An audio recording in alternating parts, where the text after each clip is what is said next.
Hey everyone, welcome to another video by Pythonpool. In this video, we'll be seeing a Python program for mask detector using TensorFlow and OpenCV. Let me show you the demo of the program.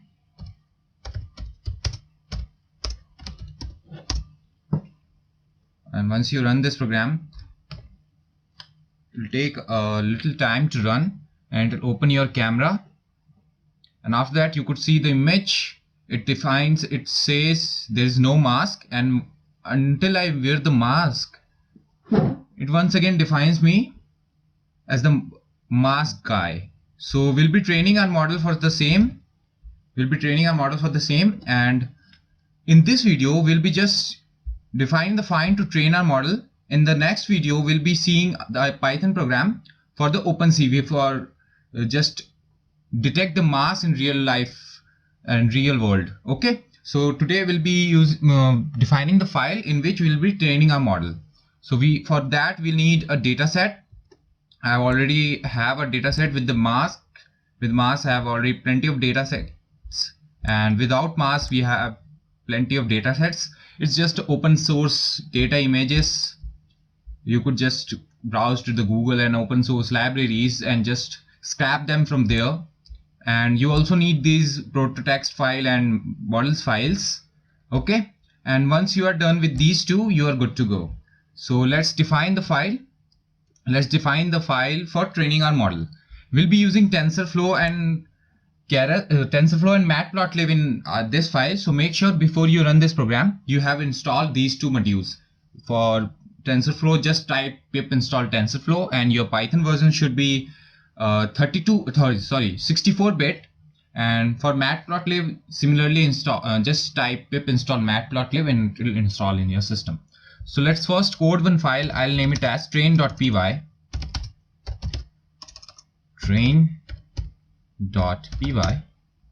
And once you code this file, let's import the required packages from TensorFlow. First of all, from TensorFlow .keras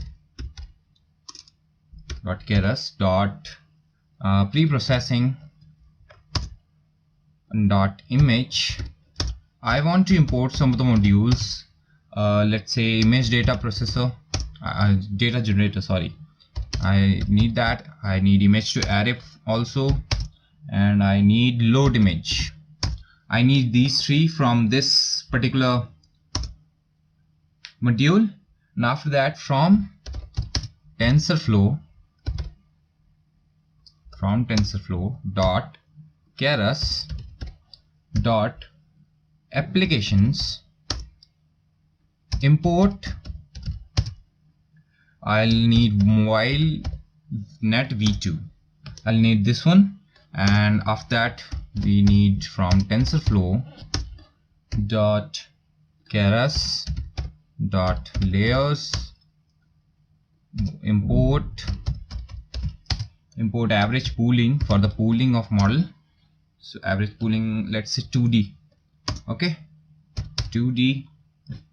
And after that, what we need a dropout too. It will help us. And we need flatten also. We need dense also. So how dense our neural network would be. And we need input too. Okay, and after that, and from TensorFlow .keras .models, we need to import models.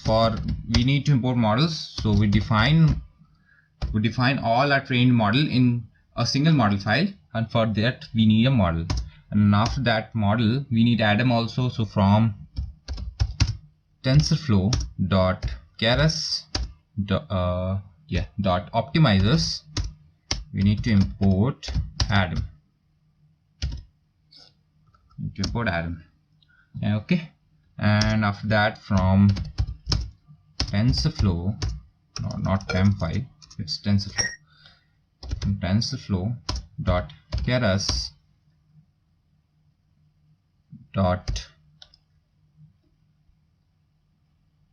applications dot mobile vnet v2 and import from here, import preprocessors input, preprocess input.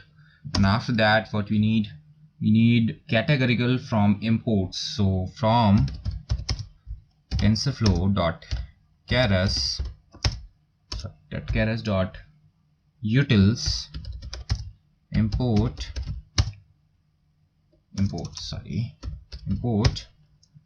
to categorical. Okay, and that's what we want from TensorFlow. Now we want from sklearn. So from so you need to install sklearn also. From sklearn, what we need from sklearn.preprocessing, what we want label bannerizers, import label bannerizer. Okay, and from the same module, from sklearn only, we also want model. From the model selection, we want to import train test split. That's what we want to import. And after that, from the metric, from the sklearn.metric, we want to import classification report. We want to import this one. Okay, and now we want to import IAMUtils. From IAMUtils,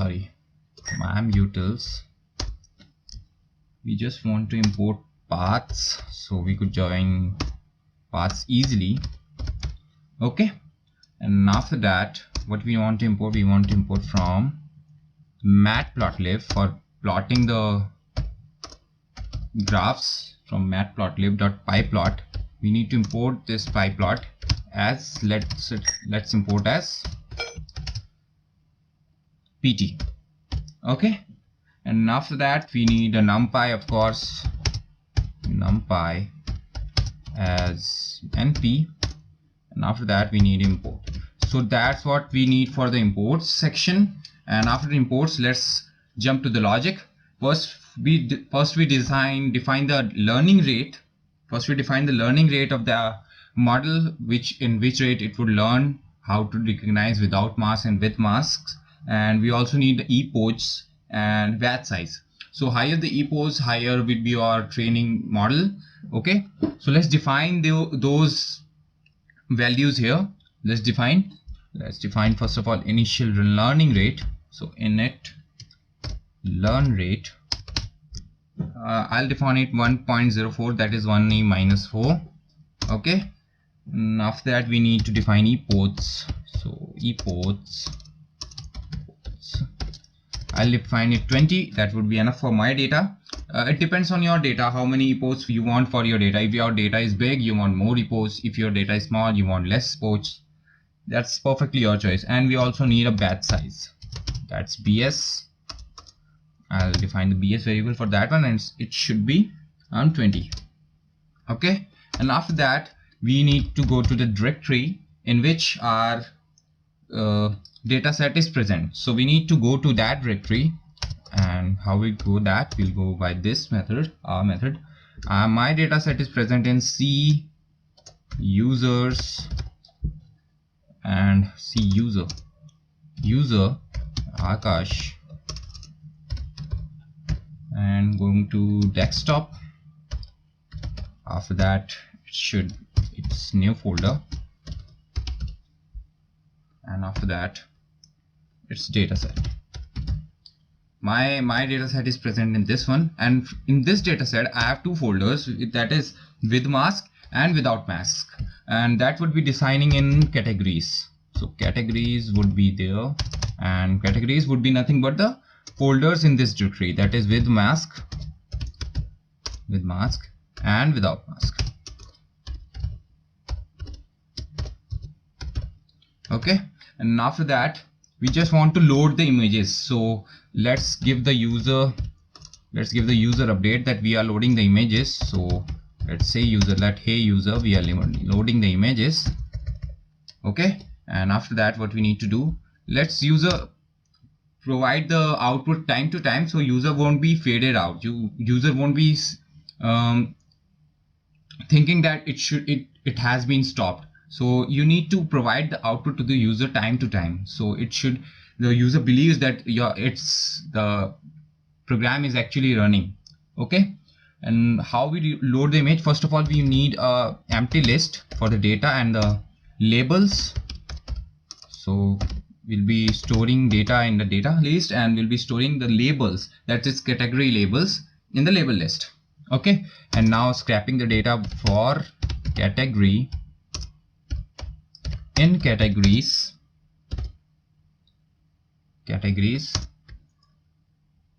for every category in categories. Let's join the path, that is os.path.join, and join which? Join the directory which we already find directory, and in that directory join the category. Okay, join the category there, and after that, after going to that category, for every image in that category, for image in os.list.dir, and which dir? It's path. We got the dir in path. Okay, and for every image in this path, what we need to do, we need to specify the image path.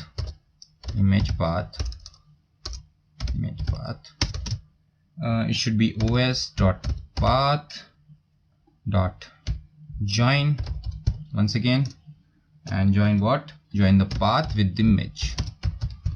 Okay, and after that, what we need to do, we need to load the image, and we'll be creating image variable for that one, and we'll calling the load image function, and load image will load from the image path. It will load the image from the image path, and it should have a target size. So all my images should have the same size. I'll define it here. Let's set the target size to be 224 and 224.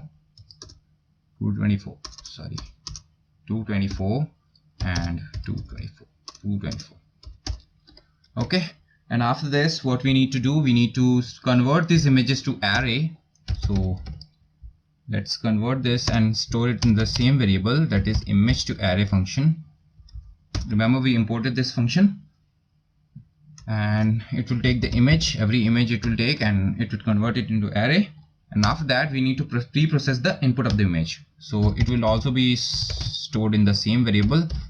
Let's call the pre-process input function, and let's pass the image here.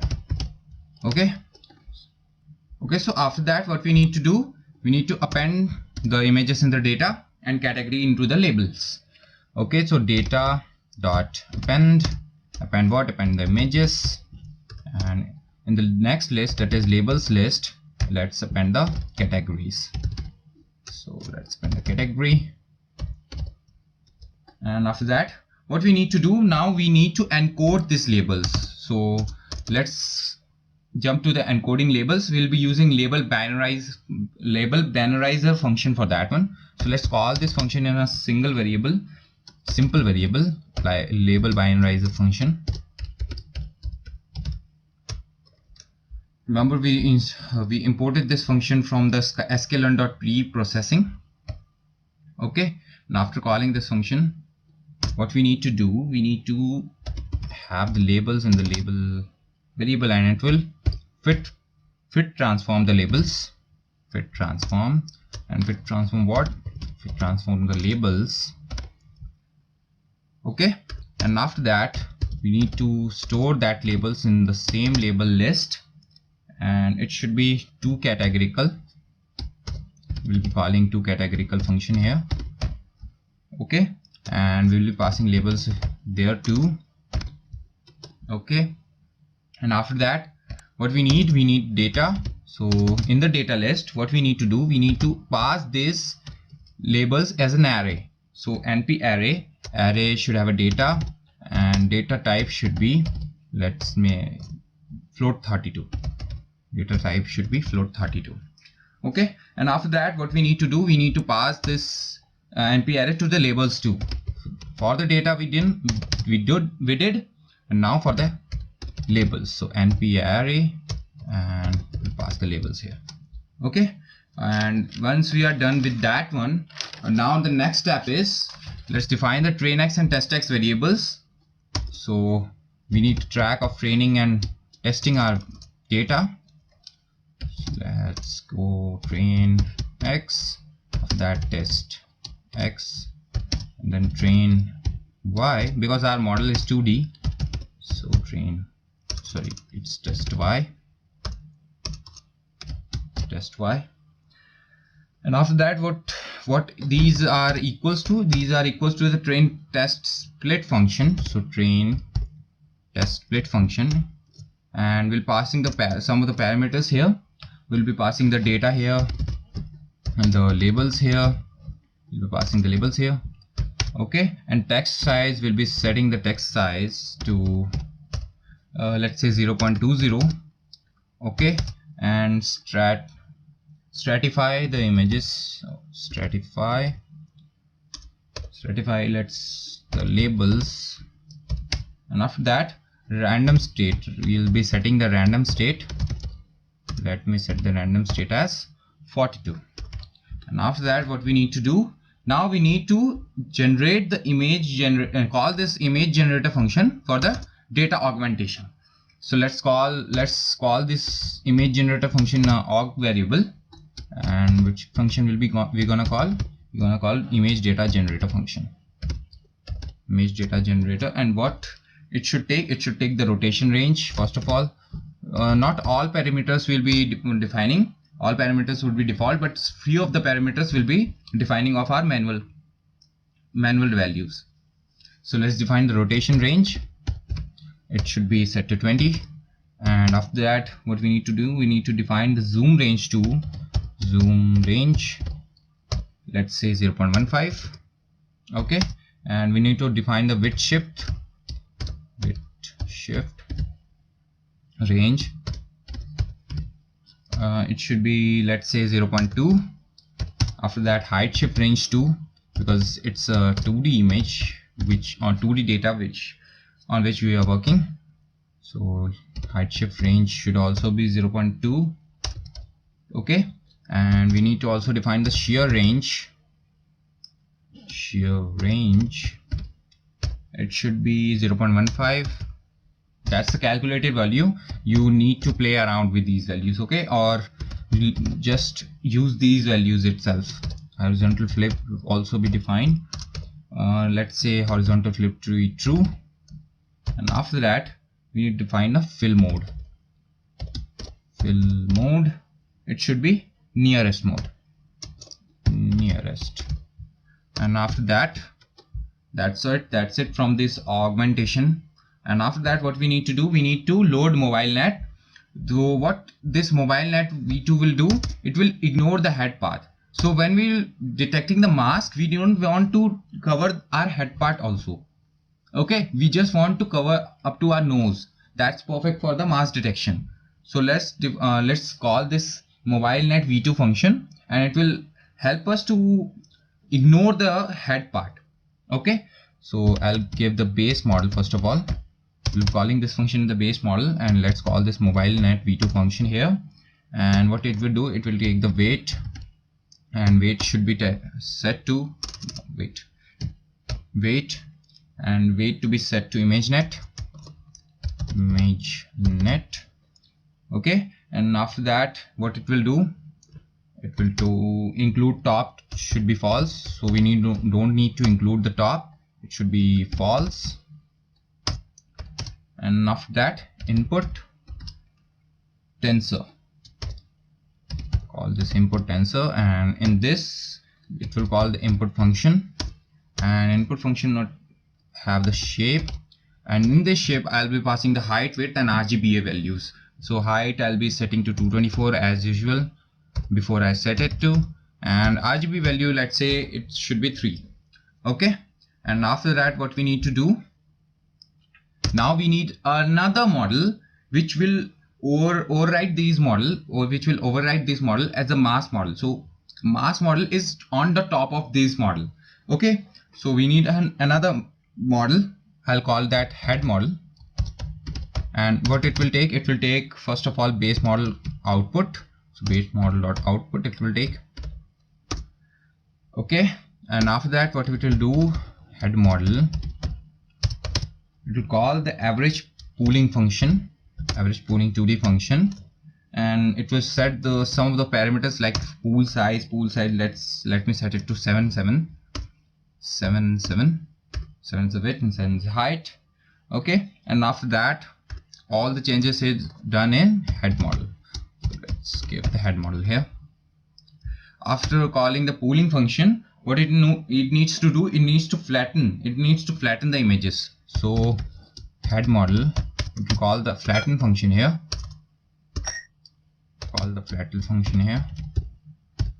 and after calling this flatten function, it will set the name to be flatten.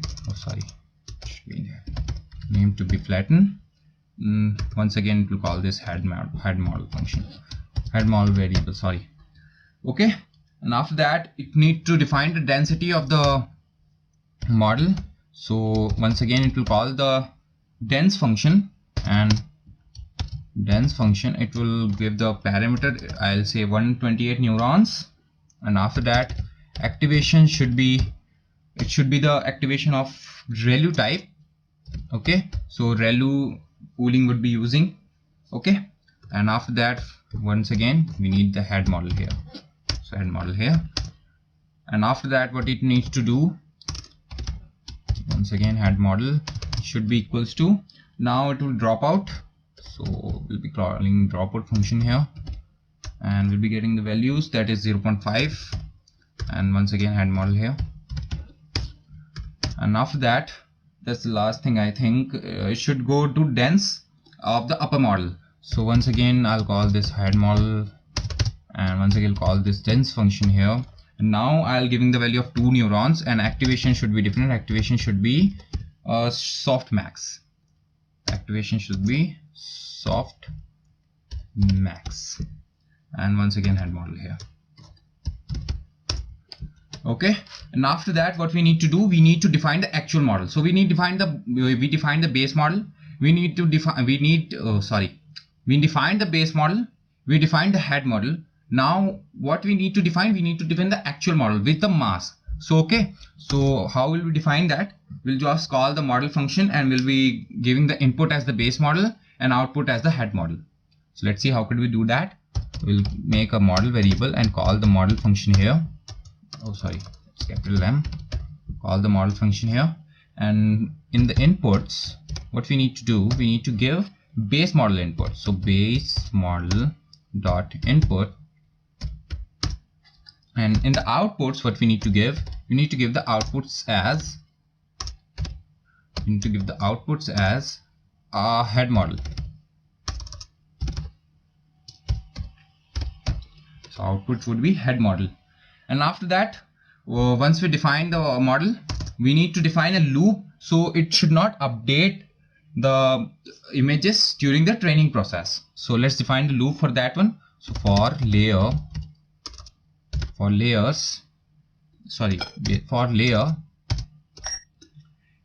in base model dot layers, that's the base model.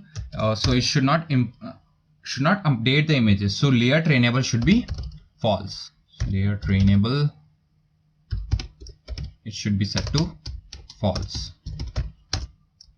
Okay, and after that what we need to do, we need to compile these images, compile our model. So let's compile our model. How will you compile? First of all, we'll give the user the message that we are compiling his model. So compiling model. Okay, after the message to the user, what we need to do, we need to call the Adam function. In this opt variable I'll call this Adam function, and we'll be needing to pass some of the parameters. Let's say LR should be initial, and you know what is LR? You know it, right? What is LR? LR is the learning rate. Okay, so we define the LR here at the very beginning. It is init LR. So let's pass this init LR here.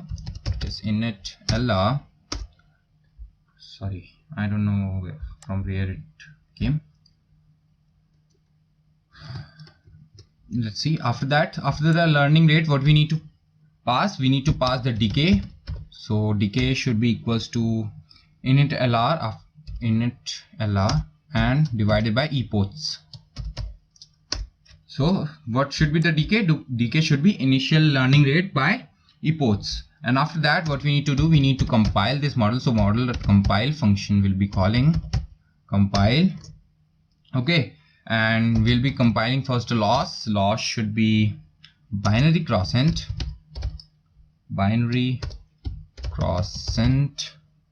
propy. Okay, and optimizer should be optimizer, it should be opt, and metrics should be accuracy. Metrics, it should be accuracy. Okay, and after that, what we need to do, we need to train our head model.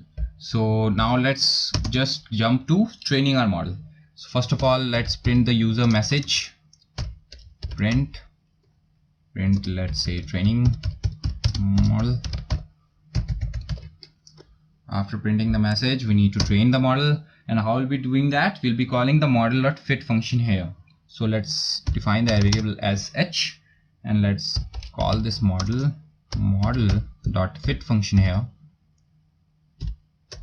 Okay, and after calling this function, we need to pass some of the parameters. First of all, let's pass the augmentation flow. So let's pass the aug flow. It should be the train x, train by, and the batch size.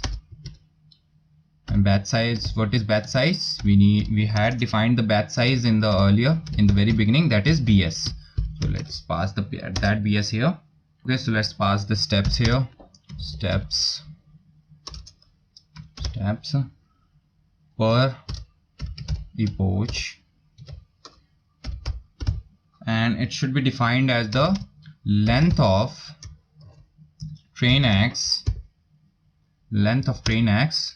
and with the floor division of BS. That is, what is BS? So that is batch size. Okay, now what we need the validation data. So validation data, it should be test x and test y. Okay, and now we need validation steps also. So what is the validation steps? Validation steps 2.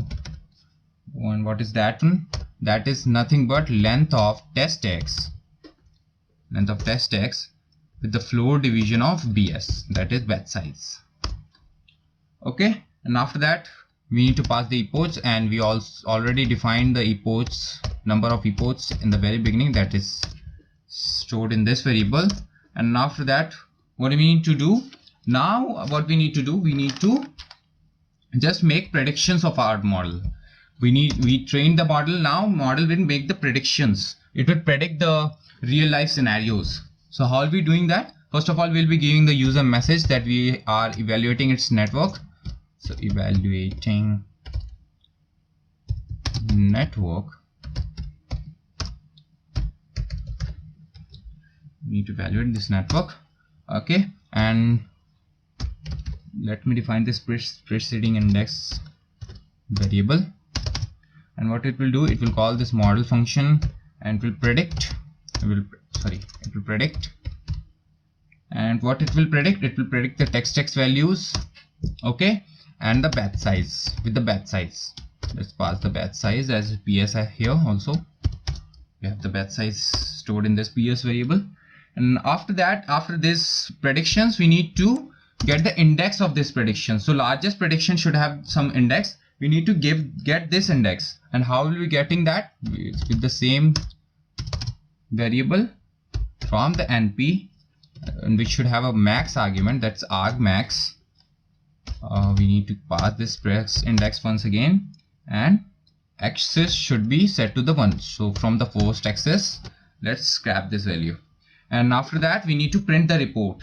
Okay, so let's print the report, and report will be print by classification report function, and we need to pass some of the parameters here. First of all, test y and test y dot argmax,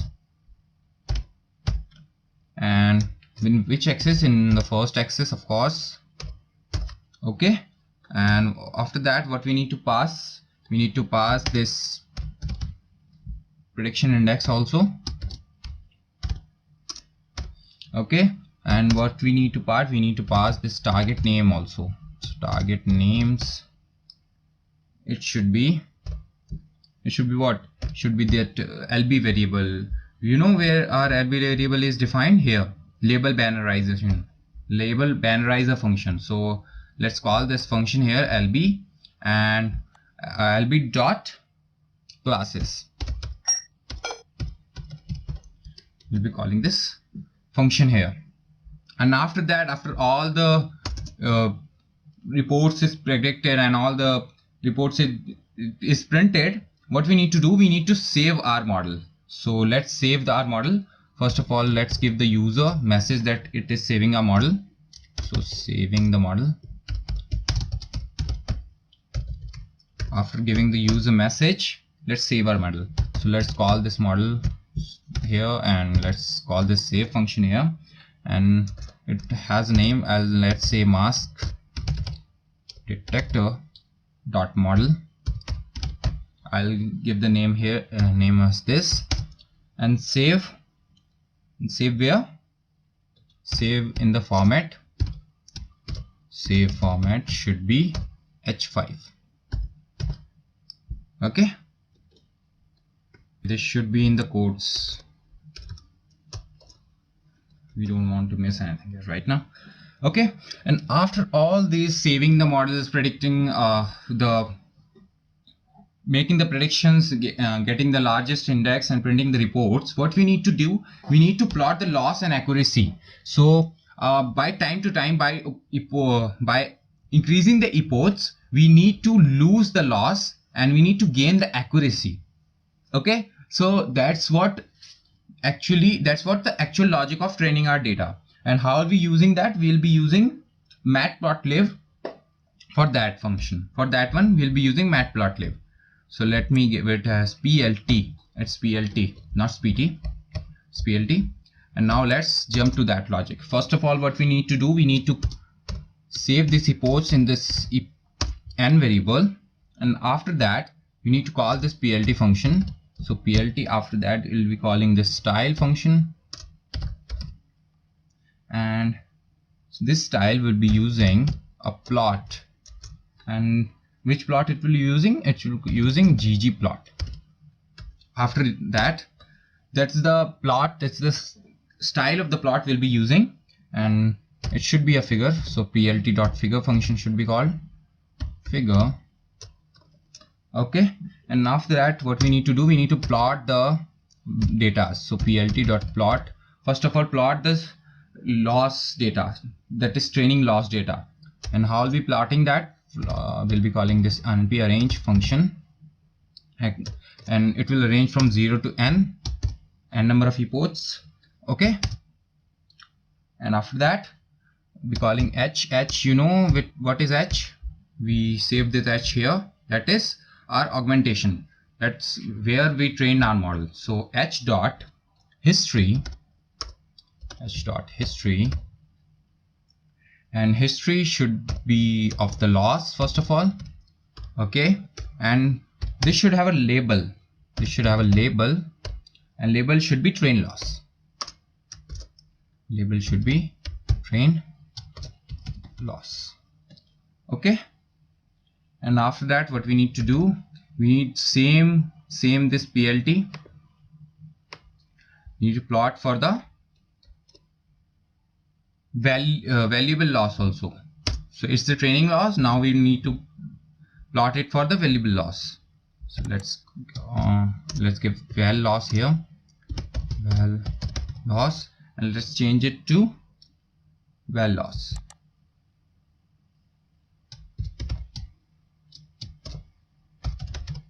Okay, and after that what we need to do, we need to pass this, we need to plot this for the accuracy also. After loss we need to plot this for accuracy. So let's just copy that, let's just paste that here, and let's set it to accuracy, and let's, the label should be let's say label should be train accuracy,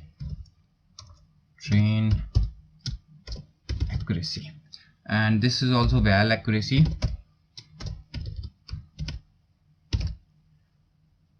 Okay, and this is val accuracy. And after that we need to give the title to our plot. So plt dot title, calling title here, and title should be training loss and accuracy. And by the time epochs getting higher, our loss should get lower and accuracy should get higher. It's and, not percent, it's and. Okay, and after that what we need just a label that would show the number of epochs. So plt dot label, and what it will show, it will show the epoch number, and after that we need another label for loss by accuracy, plt dot label, and label for what, sorry, this is x label and this is y label, this is x label and this is y label, so sorry for that mistake. Okay, and after that it will take loss by accuracy value, it's accuracy.